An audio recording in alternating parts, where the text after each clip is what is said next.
Salut!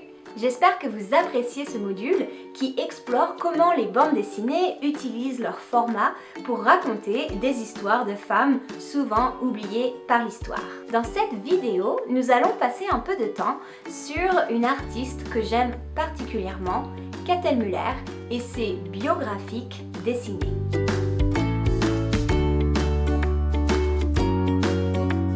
Depuis 2007, la dessinatrice Cathal Müller et le scénariste José-Louis Bocquet collaborent sur des projets qu'ils intitulent Les clandestines de l'histoire et qui sont des biographies de femmes oubliées par l'histoire. C'est aussi le moyen de proposer des nouveaux modèles, par exemple pour les enfants, de femmes fortes qui ont bouleversé l'histoire. C'est comme cela que Cathal Müller et José-Louis Bocquet ont dressé le portrait de Kiki de Montparnasse, Olympe de Gouges, Benoît de Groot ou encore Joséphine Baker. Ces albums, qui sont toujours des albums longs, très jolis et extrêmement bien documentés, ont un grand succès.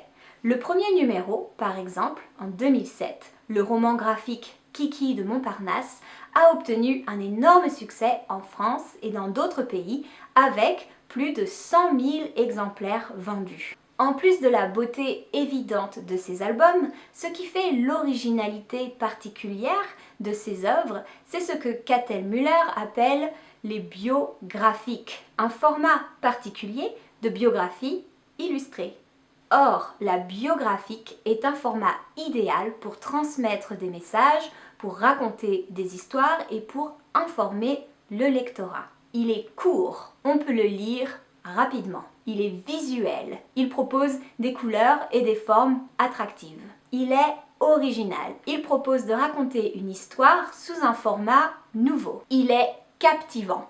On n'a pas la même impression que quand on regarde un documentaire biographique par exemple, ou quand on lit un mémoire ou une biographie littéraire qui peuvent parfois avoir quelques longueurs. Et enfin, il est accessible. La bande dessinée est un genre populaire qui peut attirer un nouveau lectorat différent, par exemple, que le lectorat des mémoires ou des biographies, du théâtre, des documentaires, etc. Avec les biographiques, on assiste à une certaine démocratisation du savoir. Regardons maintenant un exemple très détaillé de l'efficacité et de la qualité des biographiques de Cathal Müller et de José-Louis Bocquet.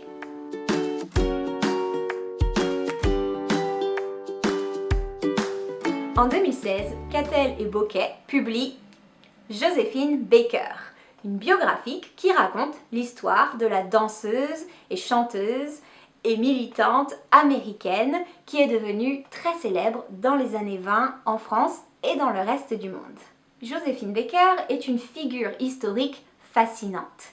Née comme femme noire aux États-Unis, elle a dû traverser et surmonter de très nombreux obstacles pour accéder au succès dans les années 20 quand elle est devenue chanteuse, actrice et danseuse. Un peu plus tard, Joséphine Baker s'est engagée dans la résistance française pendant la Seconde Guerre mondiale. Ensuite, peut-être 2 décennies plus tard, elle s'est engagée dans la lutte contre le racisme, notamment avec Martin Luther King.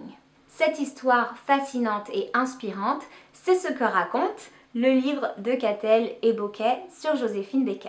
Il faut dire que Cathal avait des hésitations pour raconter cette histoire car elle est une femme blanche européenne et elle s'est posé la question de sa légitimité pour raconter une telle histoire.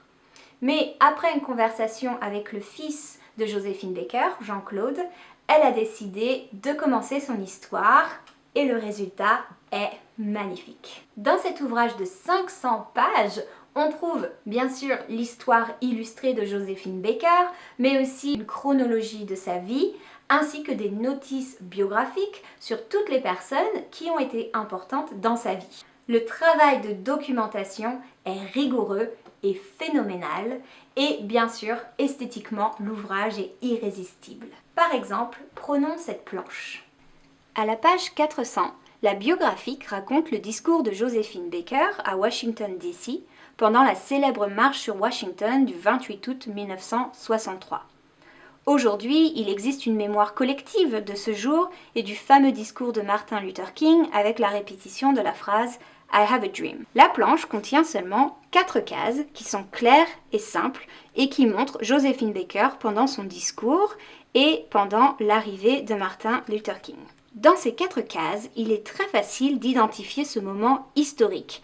Par exemple, avec la représentation en arrière-plan du Washington Monument et de la foule historique. D'ailleurs, la foule historique est très heureuse. Comment je le sais? Grâce aux onomatopées, clap, clap, clap, qui sont présentes dans toute la planche et qui montrent l'enthousiasme des personnes présentes pour ce moment absolument historique. On remarque aussi l'intégration discrète d'informations biographiques avec cette bulle. Bravo Madame Baker, tu n'auras jamais eu un tel public de toute ta carrière. 250 000 personnes. Il faut penser que quand on raconte une histoire, on doit choisir ce qu'on raconte.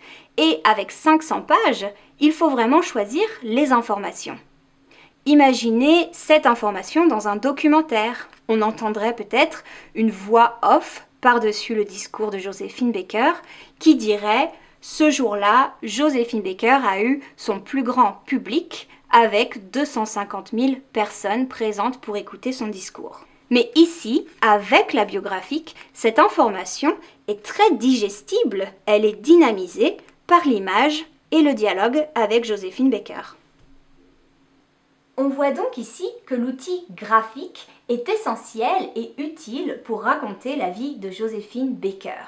Il est fascinant, attirant et accessible. Sous la vidéo, vous allez pouvoir trouver d'autres documents sur Joséphine Baker et sur la biographique de Cattell et Bokeh. Par exemple, un making-of pour savoir quel était leur processus de création, une interview de Joséphine Baker et aussi une copie de la page 400 si vous voulez la regarder en détail. J'espère que vous apprécierez cette œuvre autant que je l'apprécie. Je crois que c'est ma préférée. A plus les BD filles!